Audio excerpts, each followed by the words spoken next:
Le film commence avec Seigi, une petite fille avec un don inhabituel. Elle n'est jamais timide pour avouer ses sentiments au beau garçon.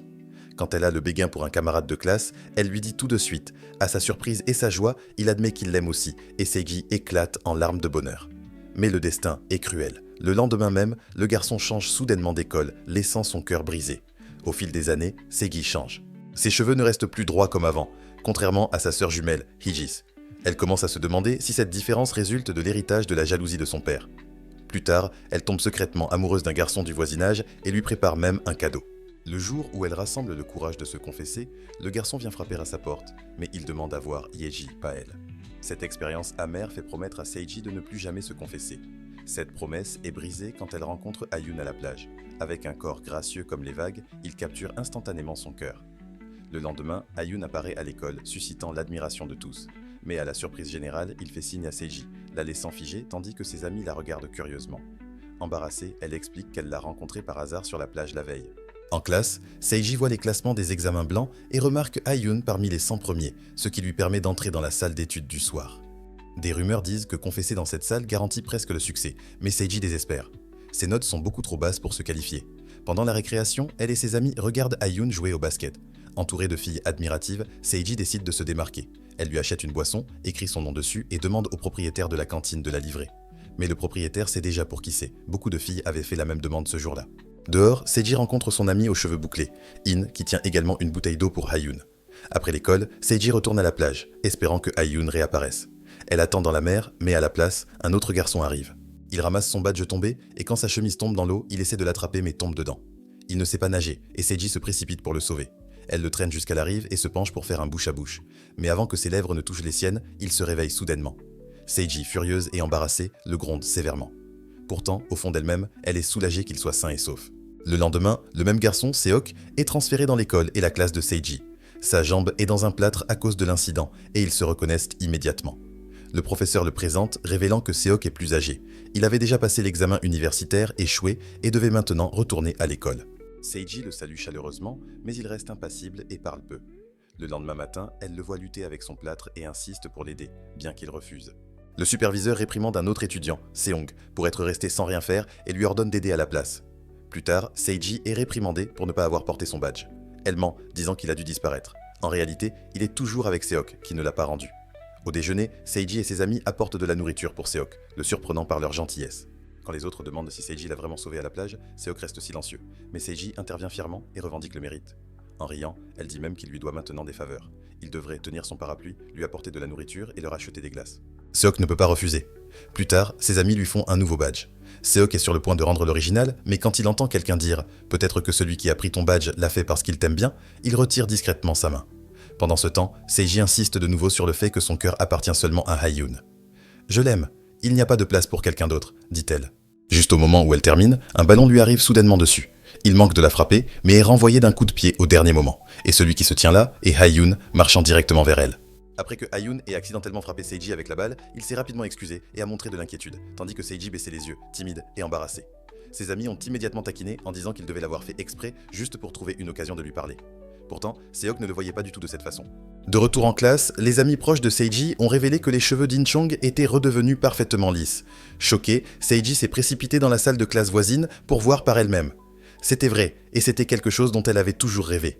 Quand elle a demandé, elle a découvert qu'Inchong avait fait lisser ses cheveux au salon Jangmyo pour un prix élevé de 200 000 won. La curiosité et l'espoir ont poussé Seiji et ses amis à visiter le salon. Bien que les cheveux de Seiji soient naturellement très bouclés, le propriétaire du magasin l'a assuré qu'ils pouvaient être transformés. De retour chez elle, elle a rassemblé tout l'argent qu'elle avait économisé, mais la somme était loin d'être suffisante pour le traitement. Le cœur brisé, elle est retournée au salon, juste pour regarder, quand elle a soudainement entendu Seok appeler le propriétaire « maman ». Une idée scandaleuse s'est formée dans son esprit. Le lendemain, elle a commencé à traiter Seok avec une chaleur inhabituelle, le saluant différemment qu'auparavant. Après l'école, elle a fait semblant de le croiser juste devant le salon et a demandé avec désinvolture ce qu'il faisait là. Il a révélé que le salon appartenait à sa mère. Sans hésitation, Seiji est entrée en courant, se présentant comme sa proche amie et rappelant même à sa mère qu'elle lui avait sauvé la vie à la plage. Elle a promis de veiller sur lui à l'école et en retour, elle a laissé entendre qu'elle souhaitait se faire lisser les cheveux. Sa mère a souri et a accepté, mais seulement une fois que son plâtre serait enlevé. À partir de ce moment, Seiji s'est pleinement impliqué dans la vie quotidienne de Seok. Elle l'a accompagné en classe, l'a aidé pendant les leçons et s'est assurée qu'il rentre chez lui en toute sécurité. Elle a même aidé sa mère à distribuer des prospectus pour promouvoir la réouverture du salon. Un après-midi pluvieux, elle l'a conduit au dépôt de son père pour s'abriter, lui prêtant les vêtements de son père. À l'intérieur se trouvaient des piles de ses bandes dessinées. Quand elle lui a demandé s'il aimait lire, Seok a admis qu'il ne l'avait jamais fait, ce qui l'a surprise. Elle a choisi avec enthousiasme ses préférés pour lui et lui a même donné le mot de passe du verrou pour qu'il puisse venir à tout moment. Au même moment, Seiji et ses amis ont commencé à plier des perles en origami pour préparer sa confession à Hayun. Ils ont entendu que Mijin, sa rivale, en pliant 1000, ils ont donc fixé leur objectif sur 10 000. Quand Seok a entendu son plan, il a essayé de s'échapper discrètement, mais Seiji l'a arrêté, insistant sur l'importance de son rôle. Il devait l'aider à lisser ses cheveux avant le grand jour. À contre-cœur, il est resté et a plié des perles avec elle. Plus tard, Seiji a supplié un camarade d'échanger des places avec elle dans la salle d'auto-étude du soir, croyant que c'était l'endroit parfait pour faire sa déclaration à Hayun, mais il a refusé, craignant que cela nuise à sa performance. Frustré, il s'est emporté et lui a dit « Tu penses que faire ta déclaration là-bas le fera t'aimer ? Tu crois que Hyeon est aveugle ? Tu n'as aucune chance. Ne perdez pas de temps. » Ces mots durs ont brisé son esprit. Ce soir-là, Seigi s'est rendue en larmes chez Seok. Elle a laissé le bocal de perles origami avec lui, puis s'est retournée et est partie tranquillement. Plus tard, quand elle est retournée à l'entrepôt de son père, elle a trouvé la porte ouverte. À l'intérieur, Seok était assis en train de lire des bandes dessinées. S'accrochant toujours à son rêve, Seiji a dit qu'elle avouerait à Hyeon seulement une fois que ses cheveux seraient lisses, croyant que c'était la seule façon qu'il l'aimerait jamais. Seok a ensuite sorti un bocal rempli de perles en origami qu'il avait secrètement plié pour elle au cours des derniers jours. Seiji était stupéfait. Lorsqu'il a demandé ce que ces perles signifiaient réellement, elle a répondu doucement. « Elles contiennent les sentiments de moi, toi et tous mes amis. Même si Hyeon me rejette, je garderai ce bocal en souvenir du temps que nous avons partagé ensemble. » Le lendemain, Seiji est arrivé chez Seok pour l'emmener à l'école, seulement pour découvrir que sa jambe était déjà libérée de son plâtre. Elle était ravie. Sa mère lui a rappelé sa promesse que dès qu'il serait guéri, elle pourrait enfin lisser ses cheveux. Seiji a souri, mais a décidé d'attendre jusqu'à la veille de sa confession prévue à Hyeon. À l'école, les élèves se sont rassemblés autour des résultats du dernier examen blanc. À la surprise générale, le nom de Seok est apparu parmi les premiers rangs. Il avait travaillé sans relâche, sachant que Seiji avait besoin de quelqu'un pour obtenir une place dans la salle d'auto-étude du soir. Après que Seok a proposé d'échanger des places pour que Seiji puisse entrer dans la salle d'auto-étude et réaliser son souhait de se confesser, le cœur de Seiji s'est senti léger pour la première fois. Tant. Mais avant qu'elle ne puisse célébrer, une autre nouvelle inattendue lui parvint. Le bruit courut que Hyeon, le garçon qu'elle adorait, avait échoué à l'examen. C'était comme si le destin jouait une fois de plus avec sa vie. Un jour, un voisin est venu chez Seiji et a parlé avec sa mère de la famille de Jangmi, les propriétaires du salon de coiffure. Ils ont dit que le fils de Jangmi, Seok, était l'un des meilleurs de l'école et que son père était professeur dans un hôpital universitaire prestigieux. La mère de Seiji se demandait pourquoi une famille si accomplie serait obligée de déménager ici. Le voisin a expliqué la douloureuse vérité. Le mari était rongé par la jalousie, maltraitait souvent sa femme et reportait ses frustrations sur son fils, laissant le garçon blessé, isolé et obligé de manquer l'école et les examens. Seiji, assis à proximité, a entendu tout cela et son cœur s'est serré. Ce soir-là, en passant devant l'entrepôt de son père, Seiji remarqua la lumière allumée. À l'intérieur, elle vit son père partager des nouilles instantanées avec Juk. Son père lui tendit même un appareil photo jetable, disant qu'il y en avait beaucoup d'autres à l'intérieur et qu'il pouvait les utiliser quand il voulait. Le lendemain matin à l'école, Seiji remarqua une affiche sur le prochain pique-nique. Immédiatement, elle a commencé à l'imaginer comme l'occasion idéale de se confesser à Hyeon. Pendant qu'elle et ses amis discutaient du plan, Hyeon est passé. Comme toujours, il a fait un signe de la main à Seiji. Et encore une fois, son cœur a dansé. Pendant le cours de sport, tout le monde s'est mis par deux pour un match de handball. Une fille s'est rapidement associée à Hyeon, laissant Seiji faire équipe avec Seok. Le jeu est devenu tendu. Hyeon a ciblé l'équipe bleue et Seiji a failli être touché, mais Seok l'a protégé encore et encore. Puis, dans un moment d'amour irréfléchi, Seiji s'est jeté devant le ballon pour protéger Hyeon, un acte qui a laissé Seok amèrement déçu. Ce soir-là, Seiji a reçu un message vocal de Hyeon, la remerciant de l'avoir sauvée pendant le jeu. Elle était folle de joie. Mais quelques instants plus tard, un autre message est arrivé, cette fois de Seok. Sa voix était pleine de préoccupation. Il a demandé si elle souffrait, se réprimandant pour l'avoir laissée. Derrière, il lui a dit de ne pas être têtue, mais d'acheter de la pommade pour une guérison plus rapide. Les émotions de Seiji tourbillonnaient alors qu'elle écoutait les deux messages, l'un la remplissant d'une joie folle, l'autre de chaleur et de confusion. Plus tard, elle est allée au salon où la mère de Seok lui a demandé de lui laver les cheveux. Tous deux se sentaient maladroits dans la proximité de la situation, mais lorsque Seok a accidentellement appliqué l'après-shampoing avant le shampoing, sa mère a froncé les sourcils de confusion. Il savait mieux. Il ne faisait jamais de telles erreurs. Il s'excusa rapidement et Seigi commença à soupçonner ses sentiments. Le pique-nique de l'école arriva. Alors que le bus se remplissait, Seigi monta avec des cheveux lisses et brillants qui éblouirent tout le monde. Assis à l'arrière, Zeuk regardait silencieusement, son humeur sombre. Sur le site du pique-nique, Seiji plaça soigneusement son bocal de perles en papier sur le siège de Ayan. Ce soir-là, le groupe a décoré un endroit spécial pour sa confession. Guidé par des flèches, Ayan est arrivé, surprise de ne trouver que Seigi qui l'attendait là. Il a complimenté ses cheveux raides, admiré le bocal de perles et l'a remercié encore de l'avoir sauvé. Ensuite, Ayaan a mentionné la plage ce jour-là en disant que seuls eux deux étaient au courant. Seji s'est figé. Il ne savait pas que Zeuk y avait été aussi. À cet instant, elle vit Zeuk se tourner tranquillement pour partir. Son cœur se serra et une clarté l'envahit. Elle regarda Ayaan et avoua « Je t'aime beaucoup et je t'ai amené ici ce soir pour te faire une confession. Mais quand j'allais parler, je n'arrêtais pas de penser à quelqu'un d'autre. J'ai cru que je devais me changer pour être aimée, pour devenir belle aux yeux de quelqu'un. Mais quand je suis avec lui, je n'éprouve jamais le besoin de changer. Je peux simplement être moi-même. » La personne dont elle parlait n'était autre que Seuk. Segi est revenue vers le groupe, ses amis désireux de savoir si sa confession avait réussi. Elle n'a pas répondu. Au lieu de cela, ses yeux suivaient silencieusement Zeuk. Le lendemain, Zeuk, ignorant ce qui s'était réellement passé, évitait Segi à chaque instant. Cette nuit-là, il a vu la lumière briller dans l'entrepôt. Il hésitait dehors, déchiré par ses propres émotions, avant de finalement entrer, sachant que Segi l'attendrait là. Sur la table, à l'intérieur de l'entrepôt, Segi avait tranquillement préparé de nouveaux livres pour Zeuk. Ils se sont assis en silence pendant un moment, aucun n'osant rompre le silence. Enfin, Segi se tourna vers lui et demanda doucement « Tu n'es pas curieux de savoir ce qui s'est passé lors de la confession ? Tu ne veux pas savoir ?» Elle a admis qu'elle ne s'était pas confessée à Ayaan.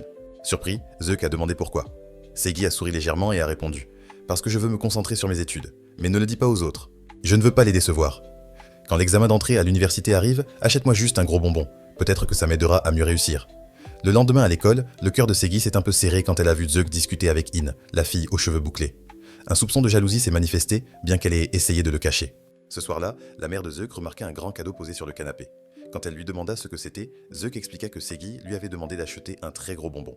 Il dit ensuite à sa mère qu'il avait l'intention de passer l'examen d'entrée à l'université l'année prochaine. Choquée, elle lui a rappelé qu'il avait dit un jour qu'il préférait mourir que de le prendre. Peu de temps après, Zeuk est allé chez Segi, lui apportant le cadeau de bonbons surdimensionné qu'elle avait demandé. Alors qu'il se retournait pour partir, Segi l'a soudainement arrêté pour lui demander s'il était proche de In. Sans hésitation, il l'a assuré qu'il ne l'était pas. Puis, lui souhaitant bonne chance pour son examen, il est parti. Le jour de l'examen d'entrée est arrivé. Parmi les bienfaiteurs, Segi a reçu une surprise spéciale, un grand sac cadeau d'une mascotte ours joyeuse. Quand le costume a été enlevé, c'était nul autre que Zeuk. Son cœur s'est rempli de chaleur. Dans les jours suivants, en attendant les résultats, le groupe de Segi s'est réuni pour manger des gâteaux de riz épicés, mais Segi s'est excusée, disant qu'elle devait aider sa mère. Zeuk a également prétendu avoir des courses à faire chez lui. Soupçonneux, le groupe les a suivis et, à leur grande surprise, ils ont découvert que Segi et Zeuk se rencontraient secrètement. Ils ne pouvaient pas en croire leurs yeux. Plus tard, Seiji et Zeuk sont retournés à la plage, où ils s'étaient rencontrés pour la première fois. Seiji lui a demandé pourquoi il avait sauté dans la mer ce jour-là.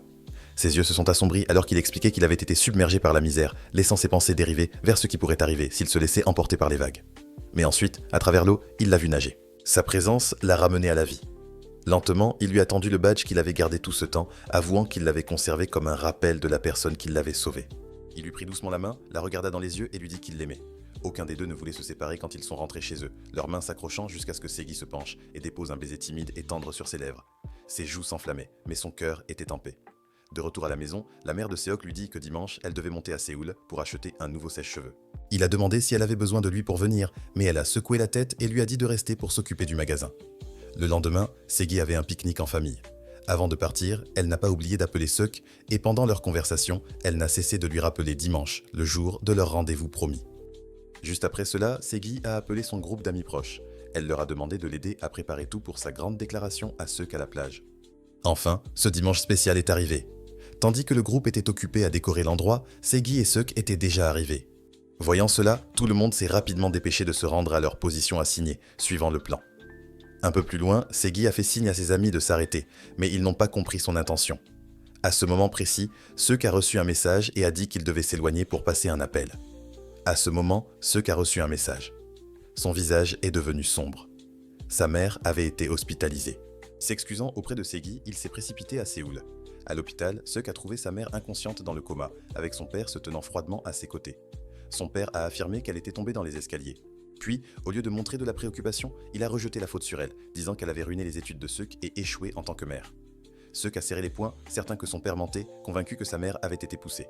Son père a ignoré sa colère et lui a ordonné de rentrer chez lui. Les jours ont passé, et personne ne pouvait joindre Seok.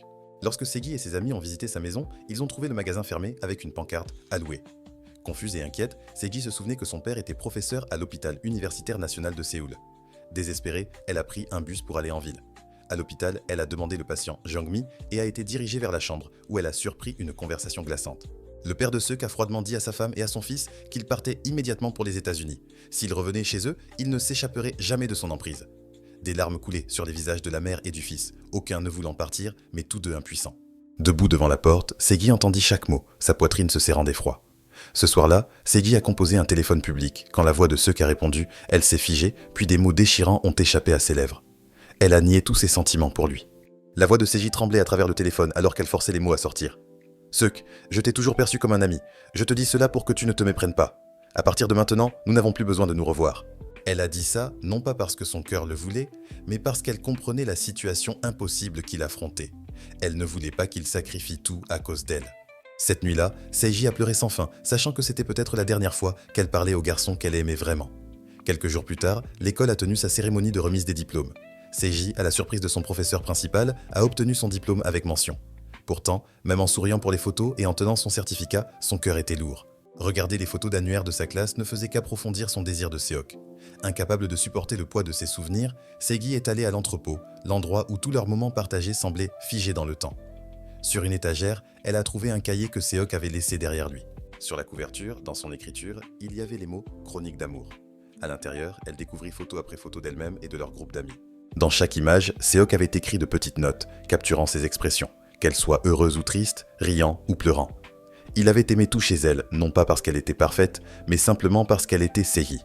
Elle n'était pas seulement la fille qu'il avait autrefois sauvée à la plage, elle était celle qui l'avait tirée de l'obscurité de sa vie, celle qui l'avait sauvée de ses propres cauchemars. Il avait agrippé son badge comme si c'était son salut, mais maintenant il n'en avait plus besoin, car son nom, sa présence était gravée dans son cœur. En tournant chaque page du carnet, Seiji avait les larmes aux yeux. Un bel amour s'étalait devant elle, mais il semblait si lointain, hors de portée. Errant sur la plage dans le désespoir, elle envoya un texto à Seok. « Je ne peux pas te voir aujourd'hui. Je ne me sens pas bien. » C'était le genre d'excuse qu'elle avait utilisé auparavant, un message auquel elle ne pensait pas qu'il répondrait, mais cette fois, sa réponse était différente. Il a répondu « Tu as l'air bien pour moi. » Son téléphone a sonné, et avant qu'elle ne puisse comprendre, une voix familière a appelé son nom de derrière. Elle s'est retournée, et là, il était, Seok, debout, là sur le sable. L'incrédulité s'est transformée en un soulagement écrasant. Seiji s'est précipité vers lui et l'a enlacé, sanglotant des excuses. Elle a avoué qu'elle avait menti, qu'elle n'avait jamais pensé les mots cruels qu'elle avait prononcés. Elle n'avait jamais cessé de lui manquer, jamais cessé de l'aimer. Bien sûr, Seok a compris. Avec des yeux tranquilles, il a fouillé dans son sac et en a sorti un bocal rempli de perles en papier. Chacune, expliquait-il, représentait un souvenir d'elle, des moments qu'il ne voulait jamais oublier. Les larmes brouillaient leur vision alors qu'ils s'accrochaient l'un à l'autre, submergés par des émotions qu'ils ne pouvaient plus retenir. Leurs amis, qui s'étaient cachés à proximité, se sont précipités en criant de joie, célébrant la réunion de ce beau couple. Il n'y avait pas besoin d'une confession publique, pas de grande scène. Ce qui les liait était bien plus grand, la vérité de leur cœur inébranlable et indescriptible.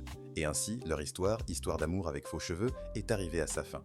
Leur histoire d'amour peut être dramatique, mais appuyez sur le bouton s'abonner est la vraie fin heureuse. Si vous voulez plus d'histoires d'amour émouvantes, cliquez à gauche. Et si vous voulez du suspense, du mystère et des bandes annonces palpitantes, cliquez à droite.